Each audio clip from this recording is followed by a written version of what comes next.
Section 1. You will hear a woman telephoning a tourist office to ask about free activities.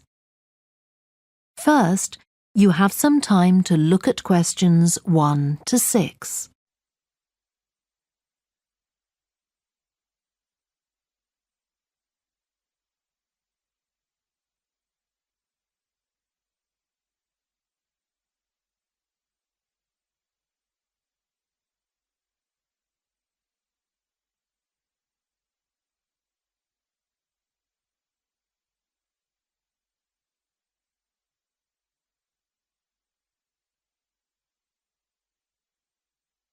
You will see that there is an example that has been done for you. On this occasion only, the conversation relating to this will be played first.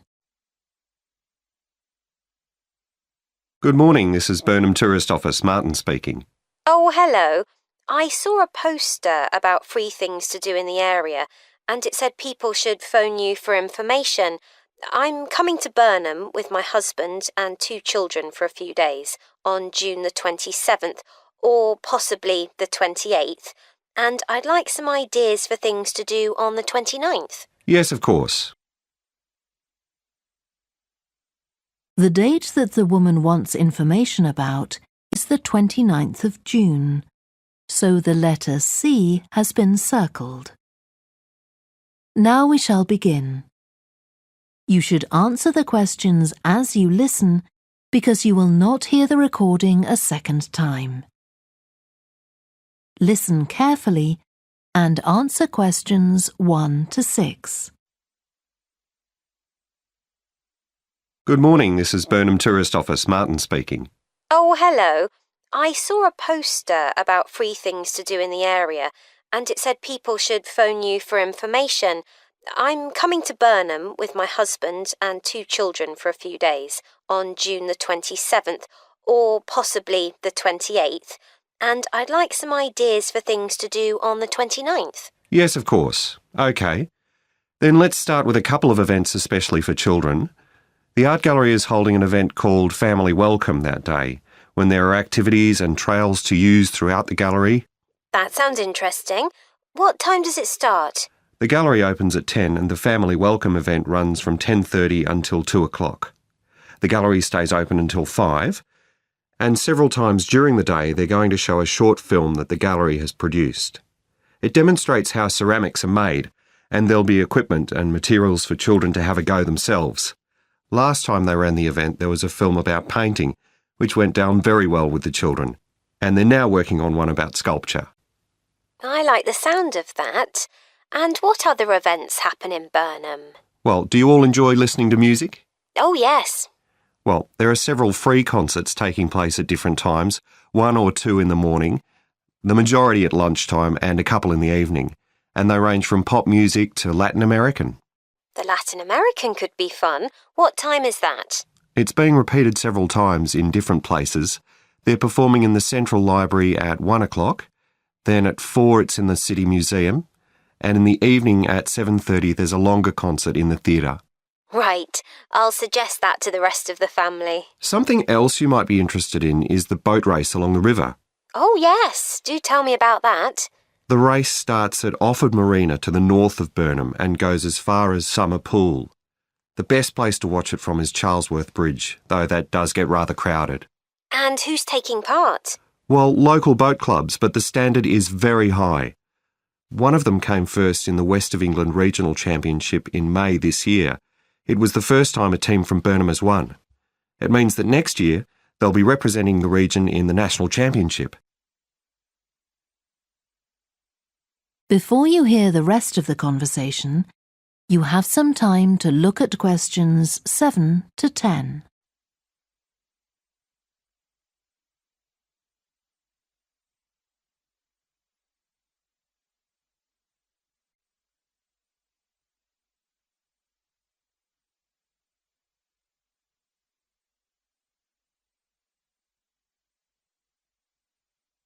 Now listen and answer questions 7 to 10. Now, I've heard something about Paxton Nature Reserve. It's a good place for spotting unusual birds, isn't it? That's right, throughout the year. There is a lake there as well as a river, and they provide a very attractive habitat. So it's a good idea to bring binoculars if you have them. And just at the moment, you can see various flowers that are pretty unusual. The soil at Paxton isn't very common. They're looking good right now. Right. My husband will be particularly interested in that. And there's going to be a talk and slideshow about mushrooms, and you'll be able to go out and pick some afterwards and study the different varieties. Uh-huh. And is it possible for children to swim in the river? Yes, part of it has been fenced off to make it safe for children to swim in. It's very shallow and there's a lifeguard on duty whenever it's open. The lake is too deep, so swimming isn't allowed there. OK, we must remember to bring their swimming things in case we go to Paxton. How long does it take to get there by car from Burnham? About 20 minutes, but parking is very limited, so it's usually much easier to go by bus, and it takes about the same time. Right. Well, I'll discuss the options with the rest of the family.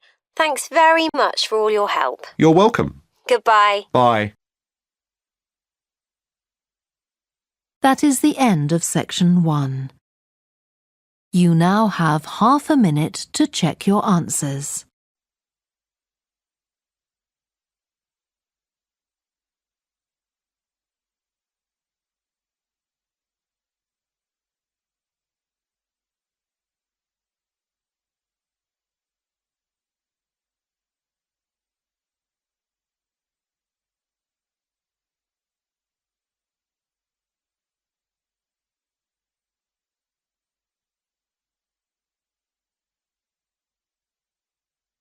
Now turn to section 2. Section 2. You will hear a talk given by a woman called Shona Ferguson about changes in a town called Barford. First, you have some time to look at questions 11 to 15.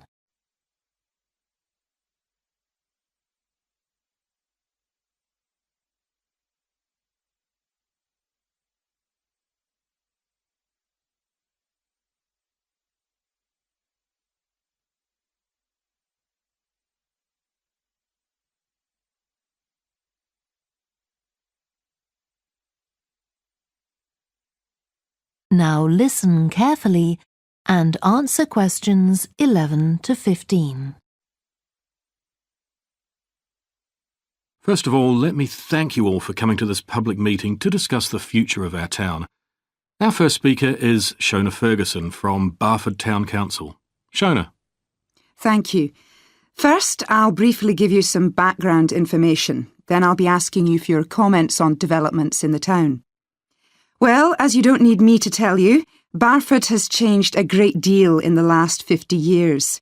These are some of the main changes. 50 years ago, buses linked virtually every part of the town and the neighbouring towns and villages. Most people used them frequently, but not now, because the bus companies concentrate on just the routes that attract most passengers. So parts of the town are no longer served by buses.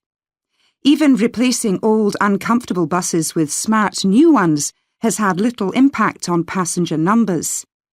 It's sometimes said that bus fares are too high, but in relation to average incomes, fares are not much higher than they were 50 years ago. Changes in the road network are affecting the town. The centre was recently closed to traffic on a trial basis, making it much safer for pedestrians. The impact of this is being measured. The new cycle paths separating bikes from cars in most main roads are being used far more than was expected, reducing traffic and improving air quality. And although the council's attempts to have a bypass constructed have failed, we haven't given up hope of persuading the government to change its mind. Shopping in the town centre has changed over the years. Many of us can remember when the town was crowded with people going shopping. Numbers have been falling for several years, despite efforts to attract shoppers, for instance by opening new car parks. Some people combine shopping with visits to the town's restaurants and cafes. Most shops are small, independent stores, which is good, but many people prefer to use supermarkets and department stores in nearby large towns, as there are so few well-known chain stores here. Turning now to medical facilities. The town is served by family doctors in several medical practices, fewer than 50 years ago, but each catering for far more patients. Our hospital closed 15 years ago, which means journeys to other towns are unavoidable. On the other hand, there are more dentists than there used to be. Employment patterns have changed along with almost everything else. The number of schools and colleges has increased, making that the main employment sector. Services such as website design and accountancy have grown in importance, and surprisingly perhaps, manufacturing hasn't seen the decline that has affected it in other parts of the country. Before you hear the rest of the talk, you have some time to look at questions 16 to 20.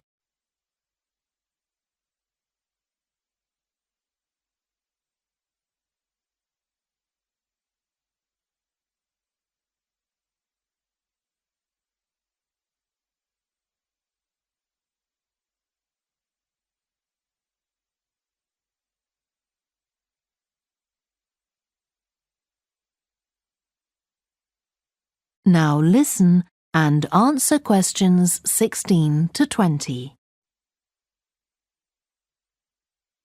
Now I'll very quickly outline current plans for some of the town's facilities, before asking for your comments. As you'll know if you regularly use the car park at the railway station, it's usually full. The railway company applied for permission to replace it with a multi-storey car park, but that was refused. Instead, the company has bought some adjoining land, and this will be used to increase the number of parking spaces. The Grand, the old cinema in the High Street, will close at the end of the year and reopen on a different site. You've probably seen the building under construction. The plan is to have 3 screens with fewer seats rather than just the one large auditorium in the old cinema. I expect many of you shop in the indoor market. It's become more and more shabby looking, and because of fears about safety, it was threatened with demolition. The good news is that it will close for 6 weeks to be made safe and redecorated, and the improved building will open in July. Lots of people use the library, including school and college students who go there to study. The council has managed to secure funding to keep the library open later into the evening, twice a week. We would like to enlarge the building in the not-too-distant future, but this is by no means definite. There's no limit on access to the nature reserve on the edge of town, and this will continue to be the case. What will change, though, is that the council will no longer be in charge of the area. Instead, it will become the responsibility of a national body that administers most nature reserves in the country. OK, now let me ask you if you have... That is the end of section 2. You now have half a minute to check your answers.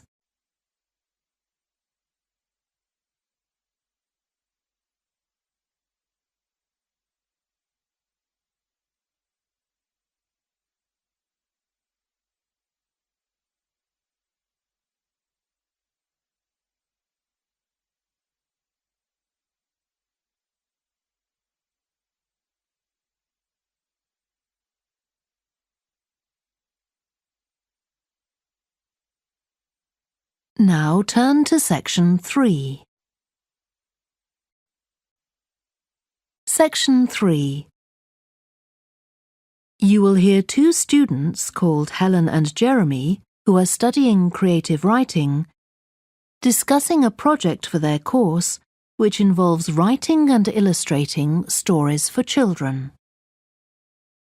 First, you have some time to look at questions 21 to 26.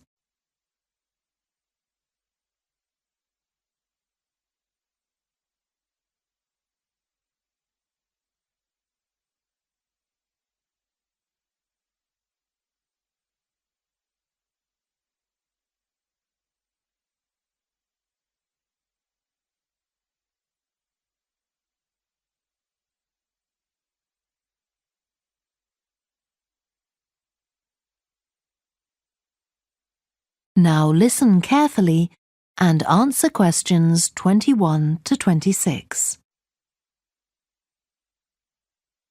Hello, Helen. Sorry I'm late. Hi, Jeremy, no problem. Well, we'd better work out where we are on our project, I suppose. Yeah, I've looked at the drawings you've done for my story, The Forest, and I think they're brilliant. They really create the atmosphere I had in mind when I was writing it. Oh, I'm glad you like them. There are just a few suggestions I'd like to make. Go ahead. Now, I'm not sure about the drawing of the cave. It's got trees all around it, which is great, but the drawing's a bit too static, isn't it? I think it needs some action. Yes, there's nothing happening. Perhaps I should add the boy, Malcolm, isn't it? He would be walking up to it. Yes, let's have Malcolm in the drawing. And what about putting in a tiger? The one that he makes friends with a bit later. Maybe it could be sitting under a tree, washing itself. And the tiger stops in the middle of what it's doing when it sees Malcolm walking past. That's a good idea. OK, I'll have a go at that. Then there's the drawing of the crowd of men and women dancing. They're just outside the forest, and there's a lot going on. That's right. You wanted them to be watching a carnival procession, but I thought it would be too crowded. Do you think it works like this? Yes, I like what you've done. The only thing is, could you add Malcolm to it without changing what's already there? What about having him sitting on the tree trunk on the right of the picture? Yes, that would be fine. And do you want him watching the other people? No, he's been left out of all the fun, so I'd like him to be crying. That'll contrast nicely with the next picture where he's laughing at the clowns in the carnival. Right, I'll do that. And then the drawing of the people ice skating in the forest. I wasn't too happy with that one. Because they're supposed to be skating on grass, aren't they? That's right, and it's frozen over. At the moment, it doesn't look quite right. I see what you mean. I'll have another go at that. And I like the wool hats they're wearing. Maybe you could give each of them a scarf as well? Yeah, that's easy enough. They can be streaming out behind the people to suggest they're skating really fast.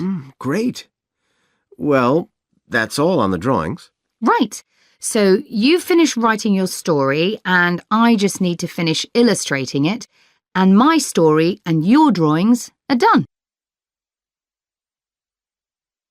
Before you hear the rest of the discussion, you have some time to look at questions 27 to 30.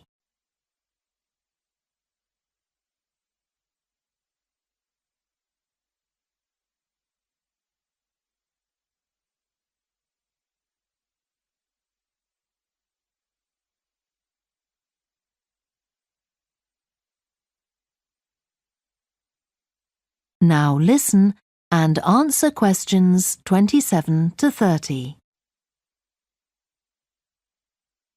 So the next thing is to decide what exactly we need to write about in the report that goes with the stories and how we're going to divide the work. Right, Helen. What do you think about including a section on how we planned the project as a whole, Jeremy? That's probably quite important. Yeah, well, you've had most of the good ideas so far. How do you feel about drafting something? Then we can go through it together and discuss it. OK, that seems reasonable. And I could include something on how we came up with the ideas for our two stories, couldn't I? Well, I've started writing something about that, so why don't you do the same and we can include the two things? Right. So what about our interpretation of the stories? Do we need to write about what we think they show, like the value of helping other people or that sort of thing? That's going to come up later, isn't it? I think everyone in the class is going to read each other's stories and come up with their own interpretations, which we're going to discuss. Oh, I missed that. So it isn't going to be part of the report at all? No. But we need to write about the illustrations because they're an essential element of children's experience of reading the stories. It's probably easiest for you to write that section, as you know more about drawing than I do. Maybe, but I find it quite hard to write about. I'd be happier if you did it. Okay. So when do you think we can get this ready? That is the end of section 3. You now have half a minute to check your answers.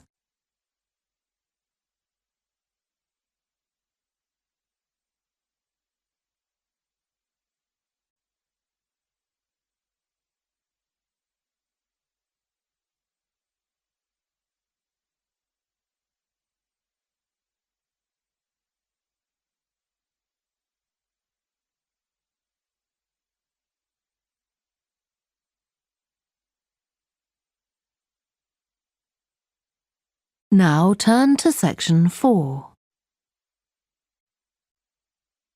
Section 4. You will hear part of a lecture to business students about the use of one particular type of research known as ethnography. First, you have some time to look at questions 31 to 40.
Now listen carefully and answer questions 31 to 40. So, what I'm going to talk about to you today is something called ethnography. This is a type of research aimed at exploring the way human cultures work. It was first developed for use in anthropology, and it's also been used in sociology and communication studies. So, what's it got to do with business, you may ask? Well, businesses are finding that ethnography can offer them deeper insight into the possible needs of customers, either present or future, as well as providing valuable information about their attitudes towards existing products. And ethnography can also help companies to design new products or services that customers really want. Let's look at some examples of how ethnographic research works in business. One team of researchers did a project for a company manufacturing kitchen equipment. They watched how cooks used measuring cups to measure out things like sugar and flour. They saw that the cooks had to check and recheck the contents because although the measuring cups had numbers inside them, the cooks couldn't see these easily. So a new design of cup was developed to overcome this problem, and it was a top seller. Another team of ethnographic researchers looked at how cell phones were used in Uganda, in Africa. They found that people who didn't have their own phones could pay to use the phones of local entrepreneurs. Because these customers paid in advance for their calls, they were eager to know how much time they'd spent on the call so far. So the phone company designed phones for use globally with this added feature. Ethnographic research has also been carried out in computer companies. In one company, IT systems administrators were observed for several weeks. It was found that a large amount of their work involved communicating with colleagues in order to solve problems, but that they didn't have a standard way of exchanging information from spreadsheets and so on. So, the team came up with an idea for software that would help them to do this. In another piece of research, a team observed and talked to nurses working in hospitals. This led to the recognition that the nurses needed to access the computer records of their patients no matter where they were. This led to the development of a portable computer tablet that allowed the nurses to check records in locations throughout the hospital. Occasionally, research can be done even in environments where the researchers can't be present. For example, in one project done for an airline, respondents used their smartphones to record information during airline trips, in a study aiming at tracking the emotions of passengers during a flight.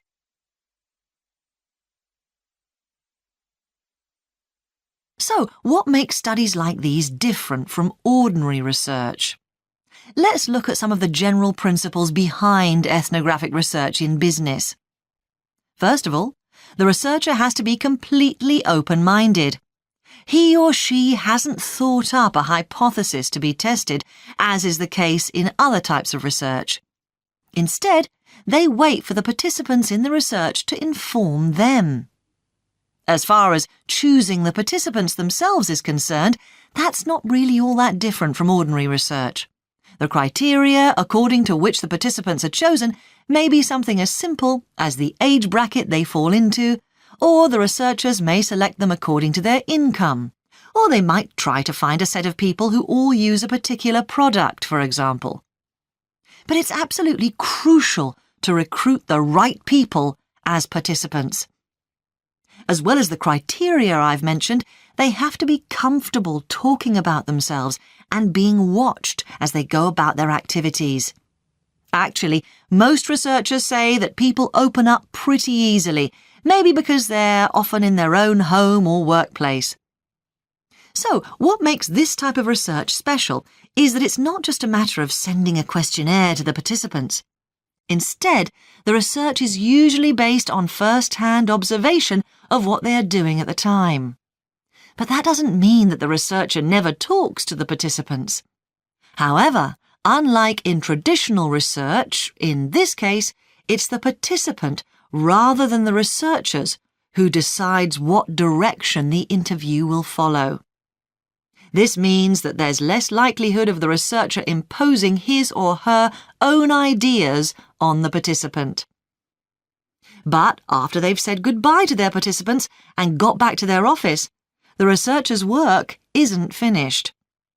Most researchers estimate that 70 to 80% of their time is spent not on the collecting of data, but on its analysis, looking at photos, listening to recordings and transcribing them, and so on. The researchers may end up with hundreds of pages of notes. And to determine what's significant, they don't focus on the sensational things or the unusual things. Instead, they try to identify a pattern of some sort in all this data and to discern the meaning behind it. This can result in some compelling insights that can, in turn, feed back to the whole design process. That is the end of section 4. You now have half a minute to check your answers.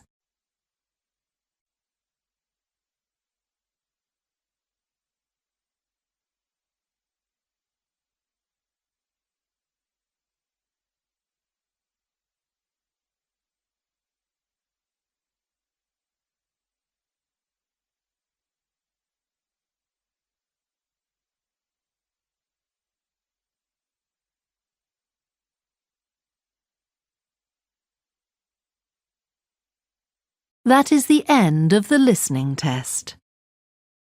You now have 10 minutes to transfer your answers to the answer sheet.